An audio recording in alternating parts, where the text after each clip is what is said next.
अस्सलामुअलैकुम। तो आज मैं आपको दिखाती हूँ कि मेरे घर में जुमा कैसे गुज़रता है रमज़ान में। तो सबसे पहले सुबह उठकर मैंने खाई सहरी। सहरी में थी नान रोटी, मटर आलू की सब्ज़ी और कोफ्ता। फिर पिया मैंने दूध, क्योंकि मैं ब्रेस्ट फीड कर रही हूँ तो मुझे दूध की बहुत ज़रूरत पड़ती है। मेरे छोटे जब नवाब अभी इस वक्त सो रहे थे तो उन्हें कुछ देर मैंने बैठ के देखा। उसके बाद मैं आ गई आईने के पास और मैंने शुरू किया ब्रश करना। ब्रश करने के बाद मैंने वज़ू भी बनाया। इसी वक्त मैं वज़ू बना लेती हूँ ताकि बाद में नमाज में आसानी हो। खैर, मेरी लूफ़ी जो थी वो कई रोज़ से कुछ खा नहीं रही थी और हम लोग इस चीज़ से बहुत परेशान थे। कुछ बीमारी हो गई थी मेरे बच्चा को और इस वजह से हम उसकी दवाइयाँ चल रही थी और वो कुछ नहीं खा रही थी। पर फिर मेरे पापा ने एक काम किया कि थोड़ा सा उसका खाना निकाल के बगल में, उसके प्लेट में नहीं बगल में रखा और 4 दिन के बाद उसने पहली बार खाया। ये देख के मुझे इतनी खुशी हुई और मैंने फ़ौरन ही जानिमाज़ बिछा करके फ़जर की नमाज़ को अदा किया और मेरी लूफ़ी को ठीक करने के लिए अल्लाह ताला से बहुत बहुत शुक्रिया अदा किया।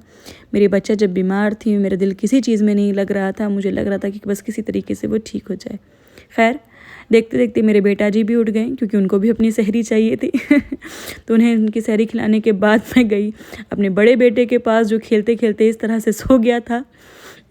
बच्चे और उनके सोने के तरीके। खैर, ये बॉक्स मेरे पापा मम्मी ने अपने रूम में ख़ास कुरान शरीफ को रखने के लिए बनाया है। तो यहाँ से अपनी कुरान शरीफ उठाने के बाद मैं गई अपने रूम में, लेकिन जैसे ही वहाँ पहुँची तो देखा कि इन्होंने पूरा शुशु करके अपने सारे कपड़ों को भिगा लिया था। तो इनके कपड़ों को चेंज किया और जिस बेडिंग पर ये सो रहे थे उसे जा कर के मैंने डेटॉल पानी से साफ़ किया, क्योंकि उन्होंने थोड़ा बहुत लीकेज इसमें भी कर दिया था। तो उसे साफ़ करने में मुझे थोड़ा वक्त लगा। जब मैं वापस रूम में गई तो मैंने देखा कि मेरी मम्मी उसके बगल में लेटी हुई हैं और उसे आगू पढ़ा रही हैं। यही टाइम है मेरी मम्मी का उसे आगू पढ़ाने का। तो ऐसा देखते हुए मैंने कुरान शरीफ को खोल लिया और शुरू कर दिया पढ़ना। मेरी कोशिश रहती है कि मैं हर रोज़ 1.5 पारा पढ़ूँ ताकि 30 रमज़ान तक मैं कम से कम इसे पूरा कर सकूं। यहाँ मेरे बेटा जी ने मुझे अच्छे देर चैन और सुकून से कुरान शरीफ को पढ़ने दिया। मैं इस बात से बहुत खुश थी कि कम से कम आज लगता है मेरा 1.5 पारा पूरा हो जाएगा। लेकिन फिर वो हल्का हल्का सा रोना शुरू करने लगे और उसके बाद उन्होंने काफ़ी पिकअप पकड़ लिया। तो मैंने कुरान शरीफ को बंद करके इन्हें सुलाने की कोशिश की, लेकिन काफ़ी देर कोशिश करने के बाद भी ये सो नहीं रहे थे। तो इनकी नानी अम्मी ने कहा कि लाओ हम अपने कलेजे से लगा कर इसको सुलाते हैं। तो जब इन्होंने अपने कलेजे से लगा कर इसको सुलाया तब जा कर के ये सोए। इसके बाद हमारी आँख खुली 9:10 पर और हम लोगों का दिन शुरू हो गया। तो सबसे पहले मैंने देखा कि मेरे दर पे लूफ़ी बैठी हुई है और मेरे बेटा जी अभी भी सो रहे हैं। इसके बाद मैंने अपने रूम के सारे चादरों को सरिया दिया जो हम लोग ओढ़ करके सो रहे थे और उठा करके अपनी अलमारी पे रख दिया। देखिए, मुझे अपनी अलमारी बहुत सरियाई हुई पसंद है। अगर किसी रोज़ आप देखें कहकशां की अलमारी सरियाई हुई नहीं है तो समझिए कि उसका ज़हन व सुकून ठीक नहीं है। ये एक बहुत बड़ा टेल है कि हम किसी परेशानी में चल रहे हैं जब मेरी अलमारी बिखरी हुई हो। इसके बाद जो बेडिंग मैंने रात को इसकी धोई थी उसे धूप में जाके डाल दिया ताकि वो सूख जाए और देखा कि सामने गार्डन में काफ़ी सारे नए फूल उग गए हैं जो कि बहुत खूबसूरत लग रहे हैं। इस तरह का नज़ारा अगर आपकी बालकोनी से दिखे तो आपको अच्छा लगता है। इसके बाद देखा कि घर का थोड़ा हाल बेहाल था। चीज़ें ज़रा बिखरी हुई थी और तो मैंने क्या किया कि सबको साफ़ किया और साफ़ करने के बाद इसका हाल कुछ इस तरह हो गया। आप लोगों ने होम टूर की भी ख्वाहिश दिखाई है तो मैं बहुत जल्दी वो भी करने की कोशिश करूँगी। आप लोगों को एक अच्छा सा होम टूर दूँगी। इसके बाद मेरे दर्जी साहब आ गए मेरे कपड़ों को ले करके जो उन्होंने सिल दिए हैं। तो जो मेरे दर्जी साहब हैं वो काफ़ी अच्छे कपड़े सिलते हैं और जो भी डिज़ाइन मैं उन्हें देती हूँ वो उसे हूबहू उतार लेते हैं। तो यहाँ पर बड़ी खुशनसीबी है। फिर मेरे बेटे ने दोबारा से रोना शुरू किया उठ करके कि मुझे फ़ीड कराइए। तो उन्हें फ़ीड कराने के बाद मैं गई अपने बड़े बेटे के पास क्योंकि उसे ब्रश कराना था। तो उनके ब्रश का इंतज़ाम मैंने किया और उन्हें बिठाया डाइनिंग टेबल पे और कहा कि चलिए ब्रश करना शुरू कीजिए। तो ये ब्रश को कुछ ख़ास पसंद करते नहीं हैं, लेकिन हम भी ज़बरदस्ती करते हैं कि करिए करिए। इसके बाद मैंने लूफ़ी की दवाई जो कि एंटीबायोटिक थी उसे फ्रिज से निकाला और उसकी बाकी दवाइयों के साथ रखा। अभी भी लूफ़ी का इलाज चालू था, तो हम और काशिफ़ मिल करके बहुत मेहनत से इसे दवाई खिलाते हैं, क्योंकि आपको अगर मालूम होगा, अगर आपके पास भी बिल्ली होगी तो आपको मालूम होगा कि बिल्लियों को दवाई खाना बिल्कुल भी पसंद नहीं है। तो इस तरीके से उन्हें लपेट करके किसी तरीके से अपने आप को उनके पंजों से बचा कर, हालांकि काशिफ़ अपने आप को ज़्यादा उनके पंजों से बचा पाया नहीं है। इसके बाद मैंने अपने बड़े बेटे को दूध दिया, वो कुछ देर बैठ के दूध पी रहा था, और मैं गई किचन में और देखा मैंने कि मेरी मम्मी जो हैं रात का भिगोए हुए दाल की फुल्की के लिए जो दाल है उसे पीसने का काम कर रही हैं। तो इसकी रेसिपी भी मैं आपके साथ जल्दी शेयर करूँगी। उसके बाद मैं गई अपने बड़े बेटे के पास और हमने बैठ करके कुछ देर खेला। माशाल्लाह से मेरा बेटा कितना प्यारा लग रहा था इस वक्त। इनकी ये गाड़ी इनकी फेवरेट है। आप जब भी इन्हें देखेंगे तो इस गाड़ी के साथ ही देखेंगे और देखेंगे कि उसे चलाने की नाकाम कोशिश कर रहे हैं। इसके बाद मैंने चाहा कि मैं अपने घर की सारी चादरों को बदल दूं, क्योंकि जुमा का मतलब है कि चादर नहीं बिछेगी। तो ये चादर मुझे अल्फ़ा फर्निशिंग से आई थी। ये चादर और कंफर्टर का सेट मुझे बहुत ज़्यादा पसंद है। तो इसे मैंने अपने बिस्तर पर जब बिछाया तो मेरे रूम में इतना खूबसूरत लग रहा था, मैं आप लोगों से क्या बताऊँ। लेकिन अगर आपने मेरा इंस्टाग्राम स्टोरी देखा है तो आपको मालूम होगा कि मैंने इसमें एक बहुत बड़ा ब्लंडर किया है। जो ये बेड रनर समझ के मैंने बिछाया था, एक्चुअल में वो था। तो अभी अल्फ़ा फर्निशिंग की अलीना ने मुझे मैसेज किया और कहा कि आप ही ये बेड रनर नहीं है, ये टेबल रनर है। तो इस तरह की अक्लमंदी मैं अक्सर दिखाती रहती हूँ। मेरी इस अक्लमंदी को देखने के लिए और इसी तरह की अक्लमंदियों को और देखने के लिए मुझे फॉलो करते रहें। तो यहाँ तो मैंने बहुत ज़ोर से अक्लमंदी का मुज़ाहरा किया था। इसके बाद मैंने ये सेंसर बिन मंगवाया था ताकि मैं अपनी मम्मी के किचन में इसे ऐड कर सकूं। तो यहाँ मेरी लूफ़ी इसे चेक कर रही है कि कहीं सही तो है ना भाई। उसके बाद काशिफ़ ने इसे अनबॉक्स किया। अनबॉक्स करने के बाद इसके इंस्ट्रक्शन को पढ़ा, लेकिन इंस्ट्रक्शन को पढ़ने का कुछ ख़ास फ़ायदा हुआ नहीं, क्योंकि समझ में हम लोग को आ रहा नहीं था कि किस तरीके से इसे यूज़ करना है। खैर, ये है एक टैबलेट जो इस बॉक्स में जाती है, जो कि अरोमा और रिफ़्रेशिंग अरोमा इसमें से निकालती है ताकि जो गार्बेज की स्मेल हो वो ना आए। उसके बाद मैंने बिग बास्केट से कुछ चीज़ों को ऑर्डर किया था, जैसे कि शाम में काटे जाने वाले फल। तो फल में थे केले, अंगूर, सेब, अनार और मक्को।